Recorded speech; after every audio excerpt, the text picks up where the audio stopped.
जब 6 महीने के बच्चे अली असगर प्यासे थे तो इमाम हुसैन रज़ियल्लाहु ताला अन्हु ने सिर्फ एक बार कहा, अगर मुझे पानी नहीं दे रहे हो तो इस मासूम को तो पानी दे दो। लेकिन जवाब में क्या मिला? एक तीर जो उनके गले से जा गुजरा। ये थी जुल्म की इंतहा। लेकिन हमारे हुसैन रज़ियल्लाहु ताला अन्हु का सब्र तो देखिए।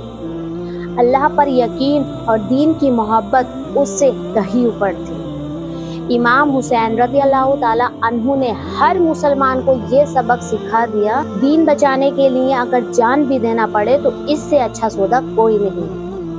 अगर आपका दिल भी इस वीडियो को देख के रो पड़ा है तो करबला का पैगाम हर मुसलमान तक पहुंचाएं। हमारी वीडियो को शेयर करें, हमारे चैनल को सब्सक्राइब करें। तब तक के लिए अल्लाह हाफ़िज़।